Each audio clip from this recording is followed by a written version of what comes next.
આજના યાંત્રિક યુગમાં મહીસાગર જિલ્લાના વાવકુવા ગામના આદિવાસી વિસ્તારમાં રહેતા લોકો આજે પણ ખાખરાના પાનનો ઉપયોગ કરી પડિયા પતરાળા બનાવે છે।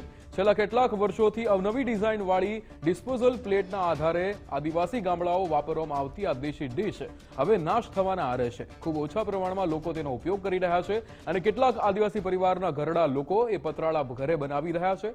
આ પડિયા પતરાળા આરોગ્યની દ્રષ્ટિએ ખૂબ જ લાભદાયી છે અને જમ્યા પછી ખાતર બનીને પણ તેનો ઉપયોગ થાય છે।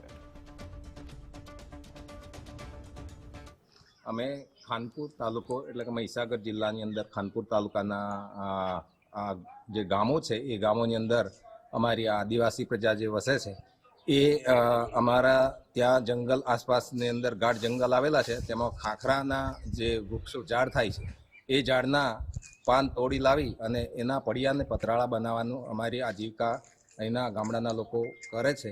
અને એ પ્રસંગોપાત એટલા બધા અમે એનો ઉપયોગ કરીએ છીએ કે જ્યારે અમારા પ્રસંગો આવે છે તો એ પ્રસંગોમાં પણ અમે એ પાનના પડિયા પતરાળાનો ઉપયોગ કરીએ છીએ।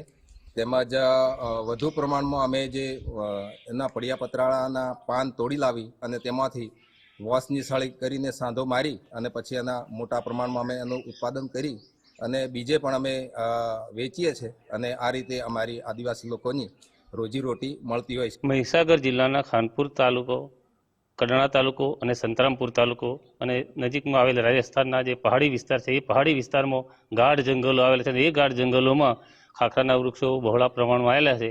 હવે ત્યાં એ ખાખરાના જે વૃક્ષો છે એના પાન વીણી એમાંથી મોઢો બનાવવા અને મોઢો બનાવીને દરેક અહીંના આદિવાસી લોકો અને અમે બધા ઘરે લાવીએ છીએ અને ઘરે લાવ્યા પછી એને સૂકવી અને એ પાનમાંથી પડિયા અને પતરાળા બનાવીએ છીએ અને એ પડિયા અને પતરાળા બનાવ્યા હોય એ અમારા કોઈ પણ પ્રકારનો પ્રસંગ હોય એ એમાં અમે એનો ઉપયોગ કરીએ છીએ અને એ ઉપયોગ કરતા એના અંદર જ જમીએ છીએ અને જમવામાં રસોઈ સ્વાદિષ્ટ લાગે છે। એને બીજું કોઈ હાનિકારક આરોગ્યની રીતે કોઈ નુકસાન થતું નથી। અમે જંગલ વિસ્તારમાં છીએ। આજુબાજુ અમારા ખાનપુર તાલુકાના વાવકુવા ગામની આજુબાજુ જંગલ વિસ્તાર મોટા પાયે છે અને એ જંગલમાં અમારે ખાખરાના વૃક્ષો વધારે છે। હવે એ ખાખરાના પાન અમે આમ કે જંગલમાં જઈને મોટા પાયે પાન વીણી લાવીએ એટલે એનો અમે અમારી ભાષામાં એનો ખાખરાના પાનનો મોઢો કહીએ છીએ।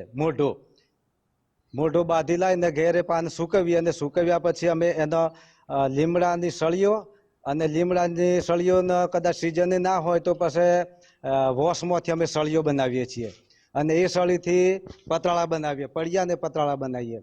હવે એ પડિયાના પતરાળા અમે જે અમારો સામાજિક કોઈ નાનો મોટો પ્રસંગ હોય તો એ પ્રસંગમાં અમે ખાખરાના પાનનો પતરાળા બનાવીને જમવામાં એનો ઉપયોગ કરીએ છીએ અને એ પાનમાં જમવાથી અમને કોઈ શારીરિક નુકસાન થતું નથી। પહેલા જે પડિયા પતરાળા જે ખાખરાના પાનની અંદરથી બનતા હતા એ વધારે બેનિફિટ હતું એનું, કારણ કે એ આપણા શરીર માટે ઇવન જે આયુર્વેદિકની અંદર કીધું છે ને ત્રિદોષ, એ ત્રિદોષ માટે પણ એટલા જ સારા છે, કારણ કે એ ઉલટી બંધ થવાની અંદર પણ યુઝફુલ છે, ઝાડાની અંદર પણ સારું એનાથી રહે છે, વત્તામાં એ એસિડિટીની અંદર પણ સારું રહે છે। એટલે કે ટૂંકમાં એ ત્રિદોષ શામકનું કામ કરે છે। જ્યારે અત્યારે પ્લાસ્ટિક અને જે થર્મોકોલ છે એ આપણા શરીર માટે ખરાબ છે, કારણ કે પ્લાસ્ટિક અથવા થર્મોકોલની અંદર તમે ગરમ વસ્તુ જ્યારે એની અંદર રેડો છો ત્યારે પ્લાસ્ટિક એની સાથે મેલ્ટ થઈ અને આપણા શરીરની અંદર જે કાર્સિનોજન એટલે કેન્સર થવા માટે એક કારણભૂત મેઇન સોર્સ અત્યારે ગણી શકાય છે એ વસ્તુ છે। એની સાથે સાથે એને પર્યાવરણ માટે પણ એટલું જ નુકસાન કરે છે, જેમ કે એ વેસ્ટ એનું મેનેજ નથી થઈ શકતું, કારણ કે એ ઇઝીલી ડિઝોલ્વ નથી થતું। જ્યારે પડિયા પતરાળા એ આપણા જમીનની અંદર એને ખાતર તરીકે પણ ઉપયોગ કરી શકાય છે, જે લાંબા ગાળે આપણા જમીનને પણ ફળદ્રુપ બનાવવામાં મદદરૂપ થાય છે।